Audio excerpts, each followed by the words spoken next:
ایران سے منصفانہ ڈیل ہوئی، معاہدہ دوسرے مرحلے میں داخل، ایران معاہدے کا متن جلد جاری کیا جائے گا۔ آبنائے ہرمز جمعے سے کھل جائے گی، کوئی ٹول ٹیکس نہیں ہوگا۔ ایران جوہری ذخیرے کو تباہ کرنا چاہتا ہے، اس پر قبضہ نہیں۔ عرب اور مشرق وسطی ممالک کی ابراہیم کارڈ میں شمولیت پر خوشی ہوگی۔ ایران کی صورتحال رکاوٹ تھی، اب ابراہیم کارڈ میں شمولیت ہو سکتی ہے۔ امریکی صدر ٹرمپ کے متحدہ عرب امارات کے صدر شیخ محمد بن زائد ال نہیان سے فرانس میں G7 اجلاس کے موقع پر خاتمی گفتگو۔ صدر ٹرمپ اور امیر قطر شیخ تمیم بن حمد ال ثانی کی بھی ملاقات۔ امریکی صدر نے کہا کہ ایران کو کسی بھی قسم کی مالی رعایت یا پھر معاوضہ نہیں دیا جائے گا۔ ایران نے جوہری ہتھیار حاصل کرنے کی کوشش کی تو جہنم ڈھا دیں گے۔ قطر نے جس طرح معاملات کو سنبھالا اس سے بہت خوشی ہوئی، روس کو بھی یوکرین سے معاہدہ کر لینا چاہیے۔ شیخ تمیم بن حمد ال ثانی نے ایران کے ساتھ معاہدہ خطے کے لیے اہم پیش رفت قرار دے دیا۔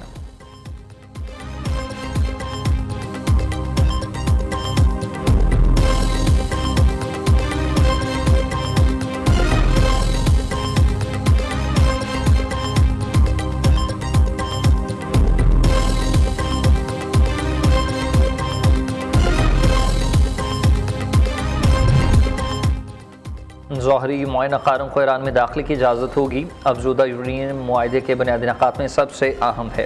افزودہ یورینیم ختم کرنے میں مدد کریں گے۔ امریکی نائب صدر جے ڈی وینس کہتے ہیں کہ ایران آبنائے ہرمز کی کوئی فیس نہیں لے گا، حتمی معاہدے کے لیے 60 دن مذاکرات کریں گے۔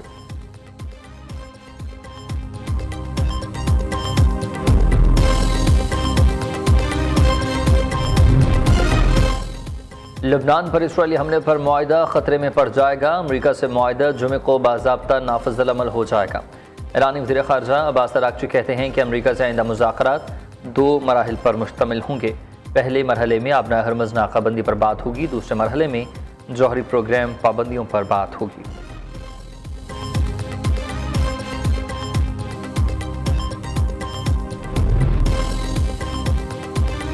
ایران امریکہ معاہدے کی تقریب کا وینیو تبدیل، اب سوئٹزرلینڈ کے شہر جنیوا کی بجائے برجن اسٹاک ریزورٹ میں ہوگا۔ پاکستان کی میزبانی میں 19 جون کو ایران امریکہ مفاہمتی یادداشتوں پر دستخط ہوں گے۔ وزیر اعظم شہباز شریف جمعرات کو سوئٹزرلینڈ روانہ ہوں گے۔ فیلڈ مارشل سید عاصم منیر، نائب وزیر اعظم اسحاق ڈار اور وفاقی وزراء بھی وزیر اعظم کے ساتھ ہوں گے۔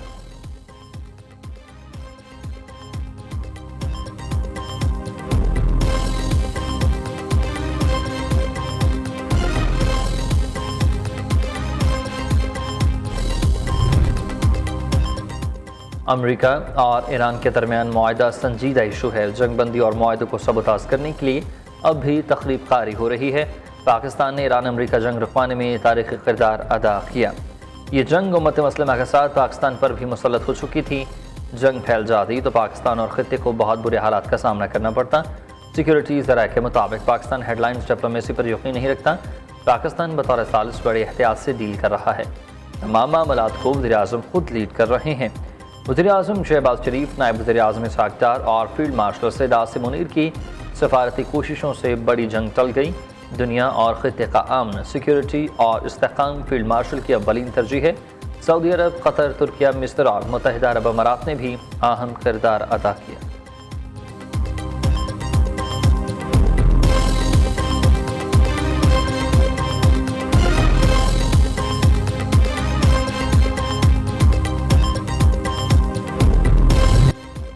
پنجاب کا 5,903 ارب 46 کروڑ روپے کا ٹیکس فری بجٹ پیش۔ سرکاری ملازمین کی تنخواہوں میں 7، پینشن میں 3.5% اضافہ۔ وزیر خزانہ مجتبیٰ شجاع الرحمان نے آئندہ مالی سال کا بجٹ پیش کیا۔ صوبے کا ترقیاتی بجٹ 1450 سے کم کر کے 752 ارب روپے کر دیا گیا۔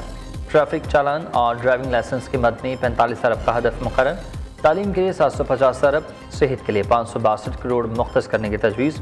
لیپ ٹاپ پروگرام کے لیے 27 ارب روپے کی خطی رقم رکھی گئی۔ کسانوں اور ٹیکسٹائل سیکٹر کے لیے کاٹن فیس مکمل طور پر ختم ہوئی۔ Nawaz Sharif institute of cancer treatment کے لیے 20 ارب روپے تجویز۔ مریم نواز اسپورٹ سٹی لاہور کے لیے 50 ارب روپے رکھے گئے۔ خواتین کے لیے مختص بجٹ میں 9.2% اضافے کی سفارش کی گئی۔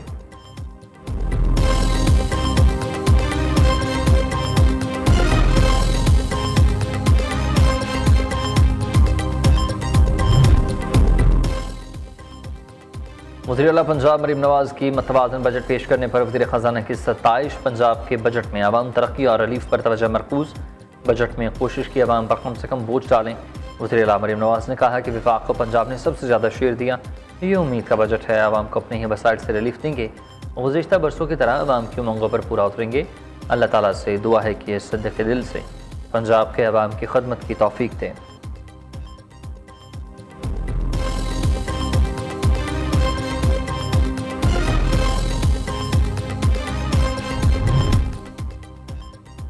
پنجاب کے بجٹ اجلاس میں اپوزیشن کا شور شرابہ اور ہنگامہ آرائی۔ اپوزیشن لیڈر معین قریشی نے پنجاب کا بجٹ عوام دشمن قرار دے دیا۔ معین قریشی نے میڈیا سے گفتگو میں کہا کہ بجٹ صرف الفاظ کا کورک دھندا ہے، سیاسی استحکام کے بنا معیشت کا پہیہ نہیں چل سکتا۔ آج کے بجٹ میں پھر حکومت میں قابلیت کی کمی محسوس ہوئی۔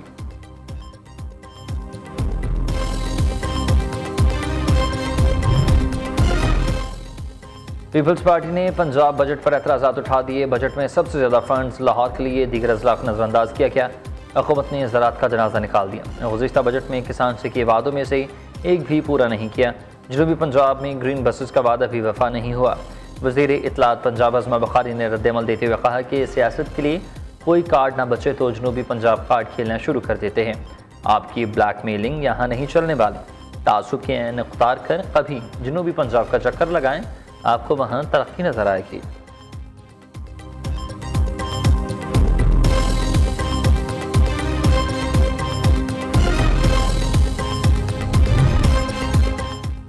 پنجاب کے سرکاری ملازمین نے تنخواہ میں 7، پنشن میں 3.5% اضافہ کر دیا۔ لاہور میں سرکاری ملازمین کا تنخواہوں اور پنشن میں مزید اضافے کے لیے احتجاج۔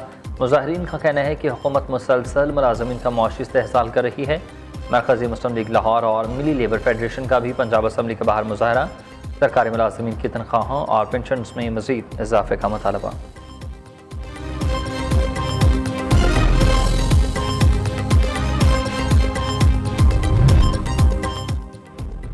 سندھ کا نئے مالی سال کا 4000 ارب سے زائد کا بجٹ پیش کیا جائے گا۔ وزیر اعلیٰ مراد علی شاہ کی ٹیکس نیٹ میں توسیع کی ہدایت۔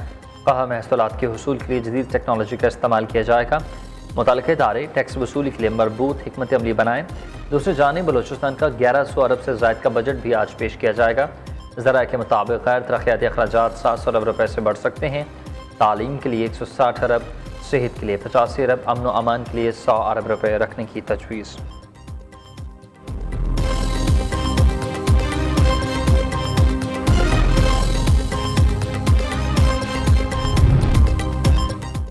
خیبر پختونخوا کے نئے مالی سال کا بجٹ 3 ماہ کا ہوگا یا پھر پورے سال کا؟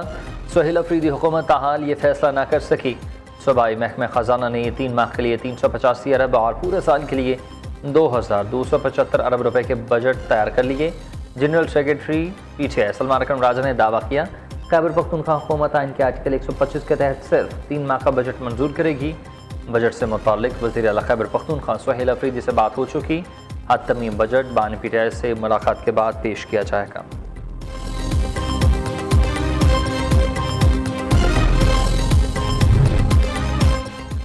پیپلز پارٹی کے وفاقی بجٹ کتابچے کے اعداد و شمار میں مبینہ رد و بدل پر تحفظات۔ نائب وزیر اعظم اسحاق ڈار کی چیئرمین پیپلز پارٹی بلاول بھٹو سے ملاقات۔ اسحاق ڈار نے بلاول بھٹو کا تحفظات دور کرنے کی یقین دہانی کرائی۔ چیئرمین پیپلز پارٹی نے میڈیا سے گفتگو میں کہا کہ تحفظات دور کرنے کے لیے اسحاق ڈار سے ملاقات ہوئی۔ گلگت بلتستان میں حکومت بنانے سے متعلق اطمینان ہے۔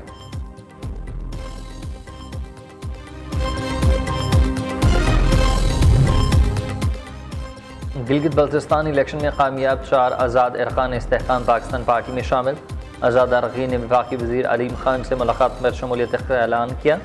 دل پذیر خان، ایمان علی، انور علی اور اسد شفیق IPP کا حصہ بن گئے۔ دل پذیر خان کے مطابق دیگر آزاد اور MWM کے امیدوار سے بھی رابطے میں ہیں۔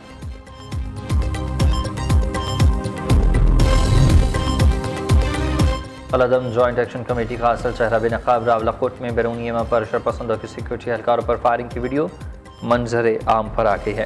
دوسری جانب سیکیورٹی حکام کے مطابق بھارتی قیادت پاکستانی خوبیوں میں مبتلا۔ کشمیر کا کوئی فوجی یا سیاسی حل بھارت کے پاس نہیں۔ آزاد کشمیر میں حالیہ واقعات میں بھارت ملوث۔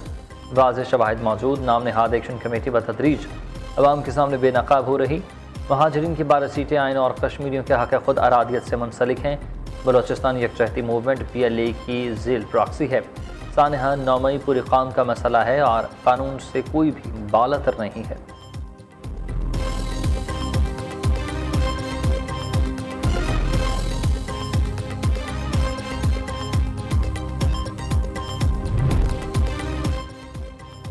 محرم الحرام کا آغاز مظلوم کربلا کی یاد میں فرش ازا بچھ گئے شہداء کربلا کی لازوال قربانیوں کی یاد میں ملک بھر میں عزاداری امام مظلوم کربلا کا باقاعدہ آغاز ہو گیا۔ محرم الحرام ہمیں ظلم کے خلاف ڈٹ جانے اور پرچم حق کو بلند رکھنے کا درس دیتا ہے۔ خلیفہ دوم حضرت عمر فاروق رضی اللہ کا یوم شہادت آج عقیدت اور احترام کے ساتھ منایا جا رہا۔ ملک بھر میں حضرت عمر فاروق رضی اللہ تعالیٰ کو خراج عقیدت پیش کرنے کے لیے کانفرنسز اور سیمینارز کا انعقاد کیا جائے گا۔